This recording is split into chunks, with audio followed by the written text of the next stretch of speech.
सुधा एक हार्डवर्किंग औरत थी। वह सुबह से शाम तक खेतों में काम करती थी, अपने परिवार के लिए भोजन उगाती थी और अपने घर की देखभाल करती थी। उसकी मेहनत और समर्पण ने उसे गांव में एक आदर्श महिला बना दिया था। वो एक छोटे से विलेज में रहती थी, जहां हर कोई एक दूसरे को जानता था। गांव की गलियां संकरी और कच्ची थीं और हर घर के सामने एक छोटा सा बगीचा था। गांव का जीवन सरल और शांतिपूर्ण था, लेकिन हर दिन एक नई चुनौती लेकर आता था। रोज वो नदी से पानी लाया करती थी। ये उसका दैनिक कार्य था, जो वह बिना किसी शिकायत के करती थी। नदी गांव से थोड़ी दूर थी और वहां तक पहुंचने के लिए उसे एक लंबा रास्ता तय करना पड़ता था। लेकिन सुधा के लिए यह काम एक आदत बन चुका था। उसके पास एक सुंदर मिट्टी का घड़ा था। यह घड़ा उसके लिए सिर्फ एक साधारण बर्तन नहीं था, बल्कि उसकी मेहनत और कला का प्रतीक था। उसने इसे खुद अपने हाथों से बनाया था और इसे सजाने के लिए उसने बहुत समय और मेहनत लगाई थी। सुधा को अपने घड़े से बहुत प्यार था। वह उसे अपने बच्चे की तरह मानती थी और उसकी देखभाल करती थी। जब भी वह घड़े को देखती, उसे अपनी मेहनत और कला पर गर्व महसूस होता। वो उसका बहुत ध्यान रखती थी। हर दिन वह घड़े को साफ करती, उसे धूप में सुखाती और उसे सुरक्षित जगह पर रखती। घड़ा उसकी जिंदगी का एक महत्वपूर्ण हिस्सा बन गया था, का एक इम्पोर्टेंट पार्ट था। उसके बिना वह अपने दैनिक कार्यों को पूरा नहीं कर पाती। यह घड़ा उसके लिए पानी लाने का साधन था और इसके बिना उसका जीवन अधूरा था। हर सुबह वो घड़ा लेकर रिवर जाती। यह उसकी दिनचर्या का हिस्सा था और वह इसे बड़े ही उत्साह और समर्पण के साथ करती थी। नदी तक का सफर उसके लिए एक ध्यान की तरह था, जहां वह अपने विचारों में खो जाती थी।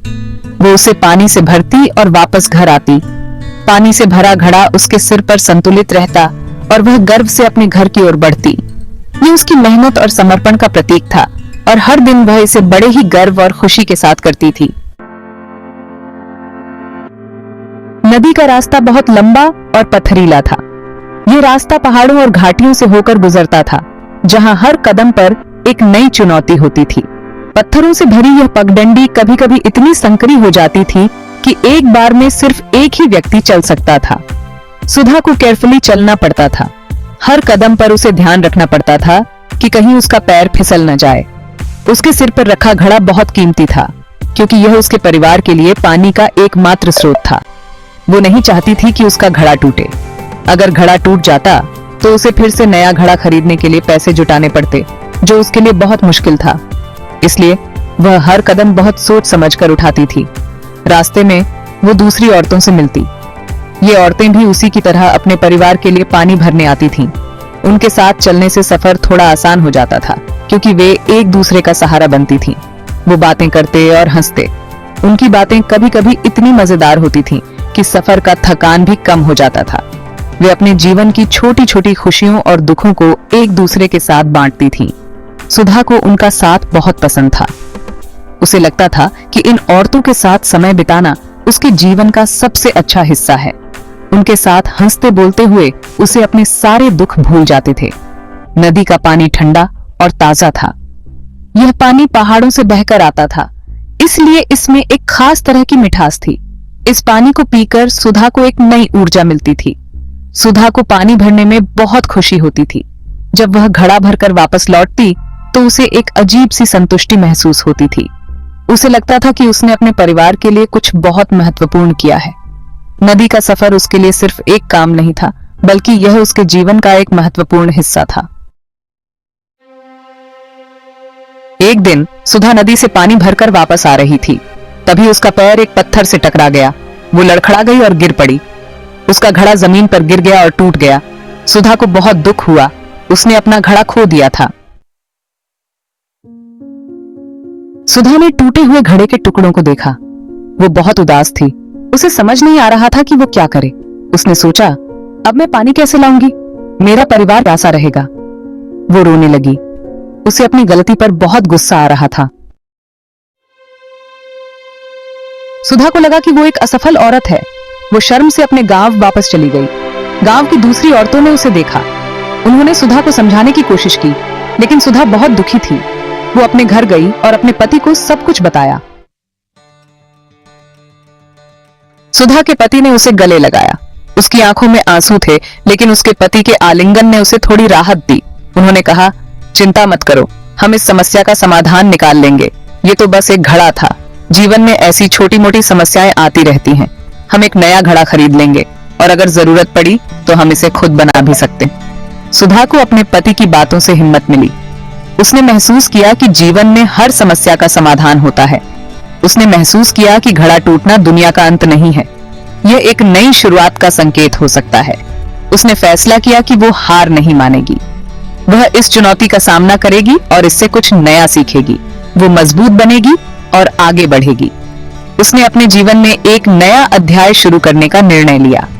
सुधा ने अपने जीवन के लक्ष्यों को पुनः निर्धारित किया। उसने सोचा कि वह अपने सपनों को पूरा करने के लिए क्या क्या कर सकती है। उसने अपने पुराने शौक और रुचियों को फिर से अपनाने का निर्णय लिया। उसने महसूस किया कि जीवन में खुश रहने के लिए खुद को व्यस्त रखना जरूरी है। उसने नई नई चीजें सीखने का मन बनाया। उसने सोचा कि वह नई स्किल्स सीखेगी और अपने ज्ञान को बढ़ाएगी। सुधा ने यह भी तय किया कि वह दूसरों की मदद करेगी। उसने सोचा कि अगर वह दूसरों के जीवन में सकारात्मक बदलाव ला सकती है तो उसका जीवन भी सार्थक हो जाएगा। उसने एक समुदाय में शामिल होने का निर्णय लिया जहां वह नए दोस्त बना सके और अपने अनुभव साझा कर सके। इस नए समुदाय में उसने पाया कि वह अकेली नहीं है। वहां और भी लोग थे जो जीवन में नई शुरुआत कर रहे थे। सुधा ने महसूस किया कि जीवन में हर दिन एक नया अवसर है। उसने अपने भविष्य के प्रति आशावादी दृष्टिकोण अपनाया। उसने अपने छोटे छोटे लक्ष्यों को पूरा करना शुरू किया और हर सफलता ने उसे और भी प्रेरित किया। सुधा ने महसूस किया कि वह अपने जीवन की निर्माता है। उसने अपने आत्मविश्वास को बढ़ाया और अपने सपनों को साकार करने की दिशा में कदम बढ़ाए। इस प्रकार सुधा ने अपने जीवन में एक नया अध्याय शुरू किया। उसने सीखा कि हर अंत एक नई शुरुआत का संकेत हो सकता है। उसने अपने जीवन को नए सिरे से जीना शुरू किया और हर पल का आनंद लिया। अगले दिन सुधा ने बाजार से एक नया घड़ा खरीदा। यह घड़ा पहले वाले से भी सुंदर था। सुधा ने महसूस किया कि जिंदगी में प्रॉब्लम्स आती रहती हैं, लेकिन हमें उनसे डरना नहीं चाहिए।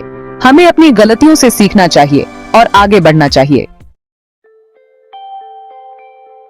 यह कहानी हमें बताती है कि असफलता जिंदगी का एक हिस्सा है। हमें इससे निराश नहीं होना चाहिए। हमें अपनी गलतियों से सीखना चाहिए और मजबूत बनना चाहिए। हमें हमेशा याद रखना चाहिए कि हम अकेले नहीं हैं। हमारा परिवार और दोस्त हमेशा